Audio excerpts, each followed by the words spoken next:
Welcome to the Gemini Way, episode 3.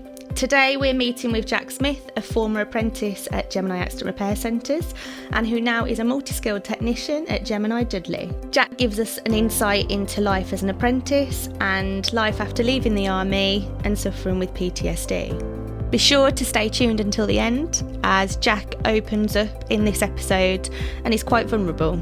He talks about his low points after leaving the army and how through joining Gemini played a small part in giving him some structure and meaning back to his life once more. Jack has certainly been through and achieved a lot in his lifetime. He has even cooked for the king. Enjoy episode 3 of the Gemini Way. Jack, great to have you join us on episode 3 of the Gemini Way podcast. Really appreciate you giving up your time today.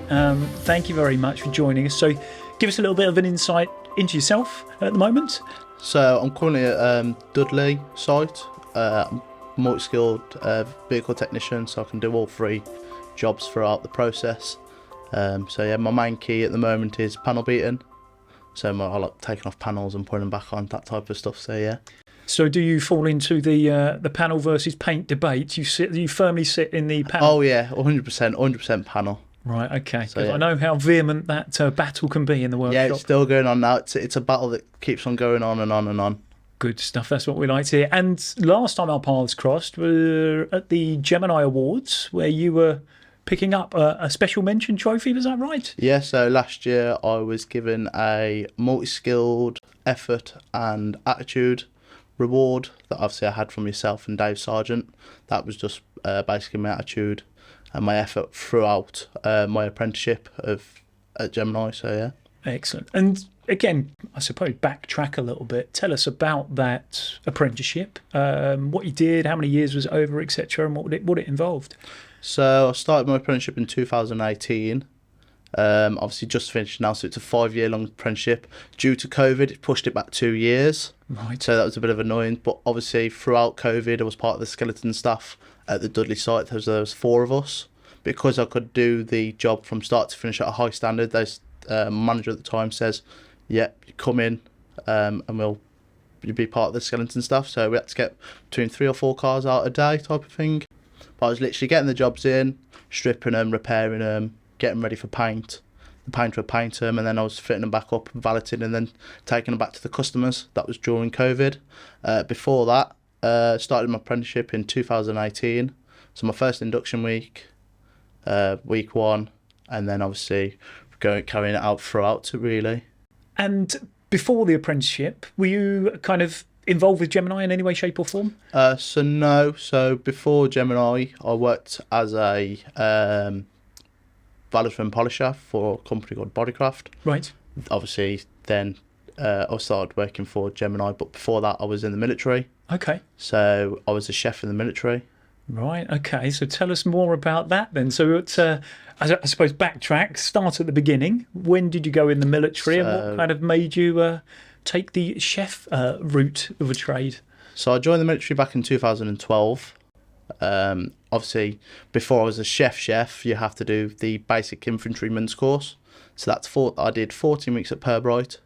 So that's basic soldiering. So walking around, marching, drill, how to use a rifle, field craft, basically how to use forward operating bases, so FOBs. Obviously that time Afghanistan was going on at the same time. So obviously they normally scenario around that. So once you completed your 14 weeks, you get given your badge. Yep. So I was in the Royal Logistics Corps. So that's basically drivers, transport, posties, so a postman, could be a postman in the Royal Logistics Corps, okay. Chef, the list goes on for the Royal Logistics Corps. So I carried out my phase 2 training at Winchester. So basically there you do your basic catering. So it's like a level 1, so you get how to make a sauce, how to make chocolate eclairs, how to make stocks and do like beefs and stuff like that. So it's the very basics of the basics. So you call that the basics? Yeah. Right. Okay. Yeah. So obviously it's like a level 1 apprenticeship of your apprenticeship. So obviously what I'm doing now is starting level 1, so learning the tools and stuff. That's what it was on the catering side, how to use a knife properly, how to use saucepans and all the kitchen equipment. So once you've done your phase 2 training that took for 16 weeks. Yep. They move you onto your unit. So literally 30 weeks training straight into your unit. So my first ever unit was 2 Mercians in Northern Ireland, Palace Barracks. Through there, I did a dinner for the Lord Lieutenant of the Mercian Regiment, and I did that at Nottingham. That was in Mansfield. Right, okay. So it's in the Nottingham area. Yeah. And then from there, One Scott's taken over. So the Royal Regiment of Scotland, I was part of One Scott, so obviously I did that for another 3 years. So from there, I did a officers' mess and the sergeant's mess. So I used to work in there. So it was me and another NCO, so a non-commissioned officer, lance corporal or corporal. Due to working in the officers' mess or the sergeant's mess, that's more of like a fine dining. So what you see on like TV with the nice fancy plates and the. I actually cooked for, at the time it was the Prince of Wales, so obviously now it's the King. Oh, you name dropper, you. Go on. I know. So obviously I forgot when it was. I think it was in 2015. We had a visit from Prince Charles, the Prince of Wales, and obviously you come and meet him, and obviously you have to pay your remarks and stuff like that. It's very nerve-wracking. Right now, really. It's really, really nerve-wracking. Obviously, P's and Q's, and obviously you can't swear and stuff like that, and obviously salute him when you need to. But obviously we was in the kitchen side of it. He actually walked into the kitchen and met us, cooked his tea, what we wanted.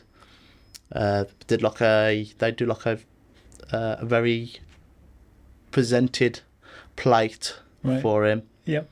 And obviously, shook his hands and everything. It was really good. Oh, dearie me. So it's a bit like working at Gemini, really? I mean, yeah. When Dave said, I just come around, you come and... Well, that's it. I mean, what an amazing experience, first and foremost. I love the way you've drawn the parallels there between kind of, your basic training and what you said about your apprenticeship in Gemini, learning the tools. What made you choose chefing in the first place? Obviously, when it first started, my granddad was a staff sergeant in the Royal Electrical and Mechanical Engineering, so REME. He always said to me, if you do join the forces, have a trade, because if you come out of the military, you've got something to fall back on. Yep. So that's always stuck in my head, really. So obviously when I did go and join up, they said, what do you want to do? My first thinking was, I want to be a driver, Royal Engineers, bridge maker, and then chef. At the time, by the time I'd done my fitness test and my medical, the only spaces available was chefs, because there was low on chefs. So pretty much I took the chances, and there it was. Became a chef. That's brilliant. Gordon Ramsay's got a lot to answer for. So learn your trade. Now, you're obviously out of the military now. Mm-hmm. So tell us a little bit about the story then, when you came out, why you came out, I suppose, when you came out, and did that translate towards a career in chefing, or what's kind of what's the gap, I suppose? So I was given a medical discharge back in 2016. So I got discharged due to eyesight. Because they changed the sights on a weapon system, I didn't meet regulations, so I got discharged. Okay, and this is always based on being, I'll use a term like combat ready in the force, regardless of you being a chef or whatever trade you've got. So you've got to be ready for. You have to be a soldier first. Yeah, okay. If you can't do the soldier job, then obviously you're not fit for purpose. Yeah, okay, right. So obviously due to regulations of changing the weapon system, I had to leave, pretty much. So obviously I had a medical payout that was paid for my wedding. Okay. So my wife was happy. Obviously, come out of the military. Obviously, when you come out of the military, you get a resettlement time. So it's between 6 to 12 months. You do still get paid for your resettlement. It's basically adapting to civilian street. Yep. So you have to adapt to civilian street. Obviously, you can't just go from a soldier to straight into, because obviously walking around, you'll be marching and stuff like that, shouting and stuff like that. So obviously it was a hard process. That's why they give you between 6 to 12 months. Okay, yeah. So you came out of the forces, but you retained your kind of interest or career path on the way to being a chef? Yeah. So I started as a chef because I loved it that much. It was like, I lived and breathed it for nearly 5 years. Yeah. So obviously I do like cooking. When I come out of the military, I worked at several places. One place, it was literally boiling a bag. Okay. So obviously the orders used to come through on a receipt. Get your dish, literally get the bag, cut it open, put it in a saucepan, warm it up, put it in a bowl. There you go, bon appetit.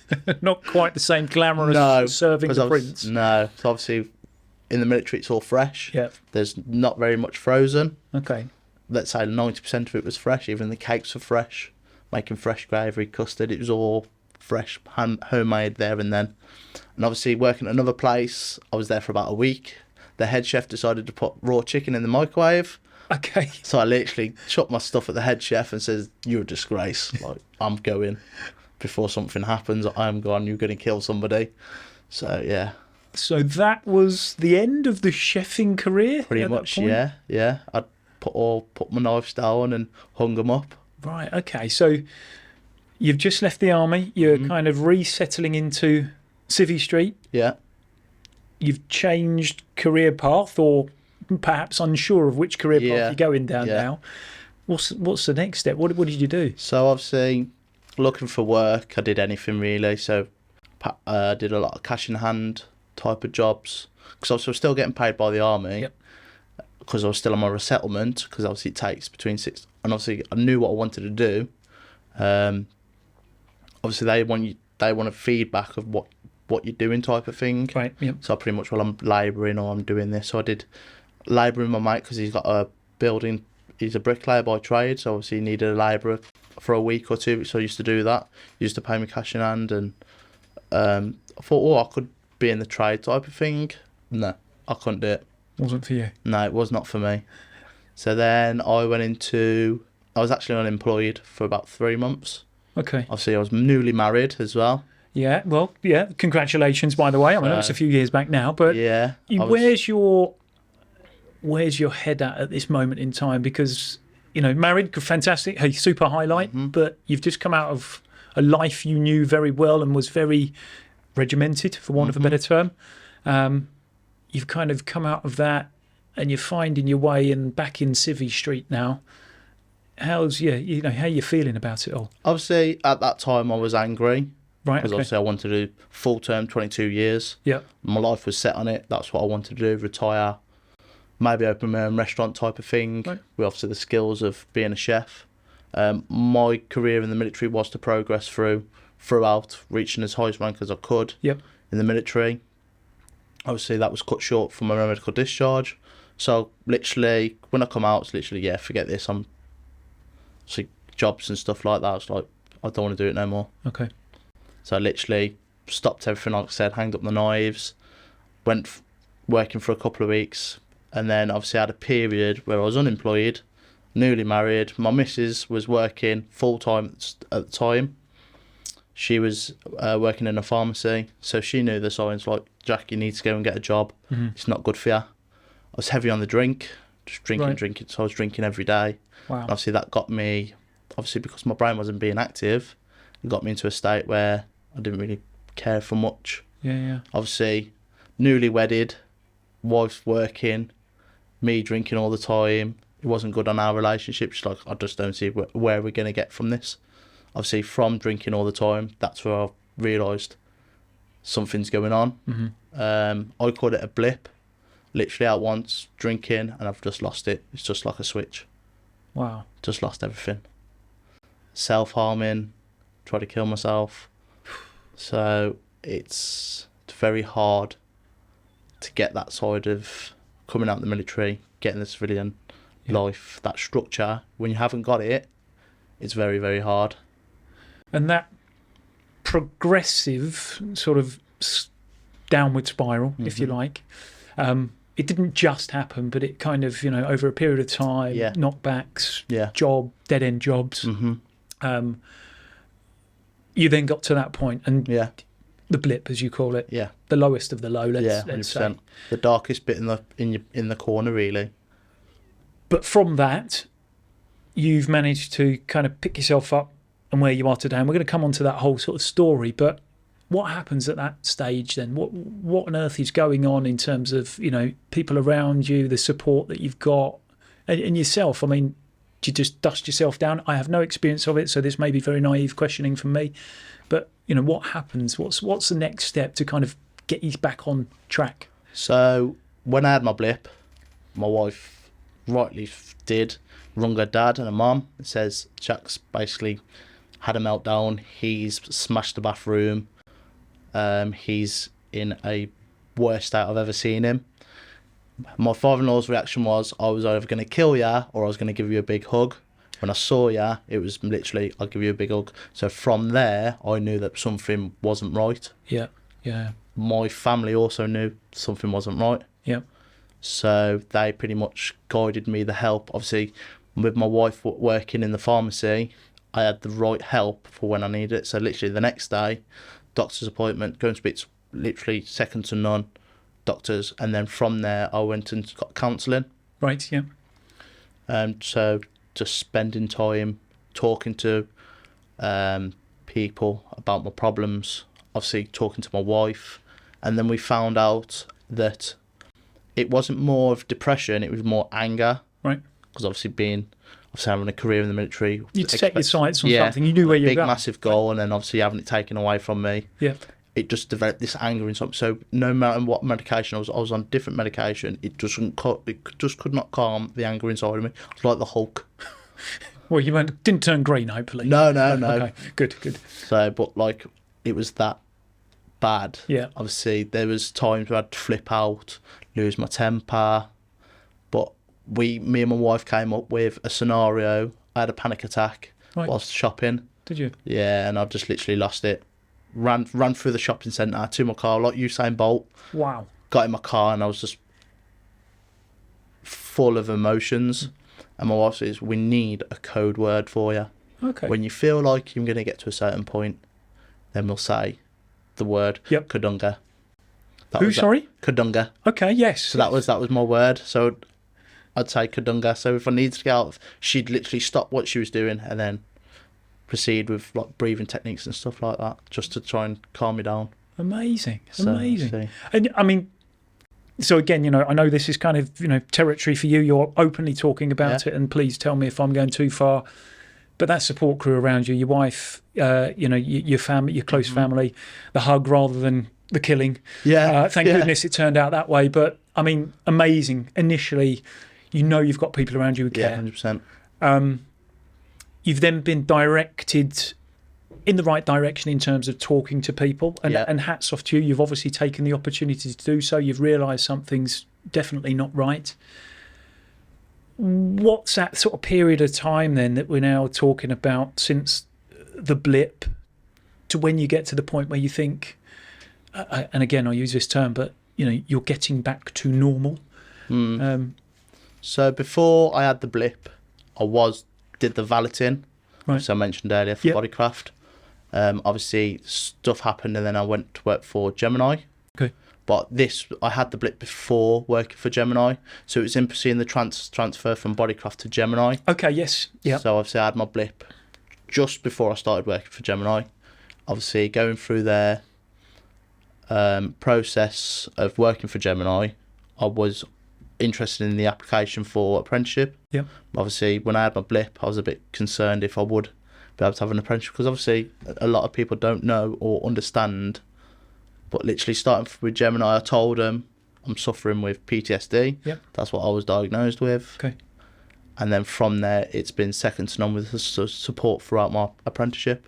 Amazing stuff. And you also had something else going on in the meantime between your valeting job and Gemini. You were lined up to do something else, weren't you? Yeah, so obviously between the valeting and then working for Gemini, in that period of time after I had my blip, it was literally I wanted to go into the prison service. Right. Because obviously there was rumours of Gemini taking over from Bodycraft. Yep. Obviously, Bodycraft made some rumours about they'll just make you redundant type of thing. It's an unsettling time, for sure. Obviously, really unsettling. So I was like, right, I want to go into the prison service. So I did all my training.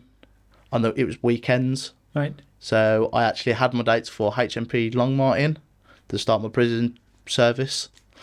And then that's when Dave Sargent and the team, so obviously Dan Dillon was there, John Henderson was there, and they pretty much said, whatever's been said, it's false. Yep. We are keeping everybody we do accept apprentices no matter the age. So obviously from there I thought, well, if I can stay local, do my apprenticeship, I could make something of it. Yep.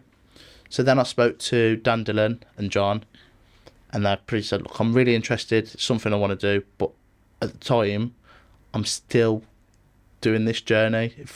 If I can do my apprenticeship, I'll cancel that. I won't do prison service. I'll literally stick and do my apprenticeship, because obviously I live quite local to my site. Right, yep. So it helped. Literally, I'm a 5-minute drive away. Yep. So then, obviously, carrying on with my apprenticeship and starting out to let them know I've got PTSD. And John was like, don't worry, we'll sort that. We'll guide you through your apprenticeship. Same as Dan. We can always talk about it. We can have once a month meetings if you'd like. So every month I used to speak to Dan, or I used to speak to John. When I got part of the college, so my induction for the apprenticeship, yep. Jordan Passy used to work at the college. I used to have meetings with him as well. Okay. Like once every 2 months type of thing. And then when you're doing your apprenticeship, you've got to complete your tasks. So obviously in MET one stage, so you got like 20 tasks to complete. Strip a bumper, strip a door. Yep. So obviously just learning the basics type of thing. So obviously I was always talking to the training team regarding my work anyway. And they'd always say, how you doing and stuff like that. And then obviously from there, it's just progressed through my apprenticeship, through the years, really. And I think I've created a close bond with them. Yeah. Because every time I see them, they ask me how I'm doing, ask if I'm okay, ask if the wife's okay, if the family's okay. So obviously they're another support system that I have through Gemini. Yeah. That obviously help. So it's fair to say, hey, from the outside looking in, I think the impression you've made on the group, and I refer back to that award ceremony I was at. I can't remember if it was a standing ovation from everyone when you went up to get the awards. Oh, there was a few tears, I think. But it was incredible. So, from me to you, you should be super proud of what you've done and the fact that you are so open about, your story. Dan and John, we both know, will put an arm around you and yeah. give you a hug when you need it, kind of thing. So they're great characters to have around. And what's really interesting as well is how, and dare I say it, and this isn't meant to sound corny, but kind of was that first work lifeline? It sounds like it was kind of Gemini who reached out and kind of almost gave you that arm around your shoulders, as if to say, you're one of us now. Yeah, pretty much. Yeah. So when I had my rewards last year, I spoke to John and he says, how are you getting on? Yeah. I just feel like I've found my structure in my family now. So obviously I feel like if you cut me open, I bleed green. So that's how I feel, because they've done so much for me. Yeah. They've got my loyalty. So obviously I'll always put 110% in whatever I'm doing. And obviously that shows, obviously having an award last year for effort and attitude, it just shows that you stay on that path of your goal that you want to reach, your reward will come. And I'm seeing those rewards now. Yeah, definitely. So obviously this is why I'm sitting here talking to you today. Yeah. No, it's great. And tell us a little bit about the sort of, the story. You're perfectly open with all of this, your peers, people around you.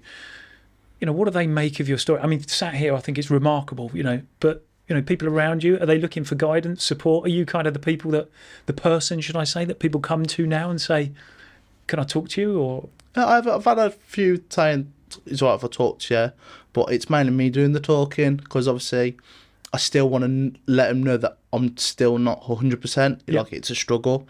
Every morning I have a little ritual that I do. I get up, sit on my bed, I have 5 minutes, I breathe, I do my breathe techniques. Right, today I'm going to get my day. It's going to be a good day. I'm going to crack on with my work. I'll say I kiss my kids, say see you later, obviously kiss the wife, and just make sure I'm in a positive mind. If I start thinking negative throughout the day, I'll become a negative person. Right. Like, obviously my attitude changes. So I've always, in the morning, the stuff that nobody sees, Yep. only my loved ones, that today's going to be a good day. I struggle with it every day. And obviously talking about it at work, I've got a person who I talk to at work, it's Colin Rivers. Okay. He was my panel mentor, so he taught me the job of panel. I literally talked to him about everything the way I was, my military life. It's like my little go-to, my little whoever rant. Like if I need a rant, that's who I'll go to. If not having a good day, that's who I'll go to, and I'll go, "You're still with me, stick with me, and I'll lead you the right path." And that's another support that I've had, is obviously talking in the work side and letting my peers know, like who I work with, what's going on. So it's a big, communication is a big thing when you've, obviously for me it is, because I kept it in so much. I have had my blip, and like ever since talking about it, it's eased. As so I had a panic attack for nearly 3 years, and I had them every day. Did you? Wow, it's amazing. And again, outside looking in, what are those moments when you're not feeling great? What do you need to do, or what do you need from people around you? Do they know what you need, kind of thing? Yeah. When I mentioned it to my mentor at the time, Colin, I says, if I'm having a bad day, I'll tell you, it's not a good day. Right. Yep. I am open about it, because I'm very short-fused. If I need 5 minutes, I will go and take 5 minutes. Yep. It's either 5 minutes or lose my temper. And that's one thing I don't want to be doing in the workplace, is losing my temper. Yeah, sure. Because obviously consequences is I could lose my job. Yep. But obviously I don't want to be doing that. So I've come up with a breathing technique I do. If I need 5 minutes, do my breathing technique and then come back in. Also as well with that, with the support, last year I was given an app to use Headspace. Oh yeah, yep. In the work, and obviously if I needed it, I used to put my headphones in, have 5 minutes, and then go into Headspace, and that was given by Gemini as well. Okay, brilliant. So I used to use that for sleeping as well. Okay. Because I never used to sleep. Great tool. So I still use it now, actually. Yeah, brilliant. That's super. And again, away from work, you mentioned, the kids. I know you're a busy man there at the moment as well. Yeah. 11-week-old, is that right? Yes, I've got 11-week-old daughter, Yeah. Hannah, and then I've got a 3-year-old, Matthew's just started nursery. Wow, goodness me, I bet they're keeping you on your toes. Oh yeah, especially Matthew. That's brilliant. And you're a busy person. I mean, everything you've said, there's been so many things going on all the time. But that's kind of, dare I say, that's the life of the military, i.e. you need things to... I need to be structured, so I need to know what I'm doing every day. Yeah. Obviously, a busy mind's a clear mind for me. Obviously, if I stop, I overthink, and that's when I'll go into that, right, this has happened, blah, blah, blah. Yeah. Okay. So I'm always keeping busy. I need to keep my brain active.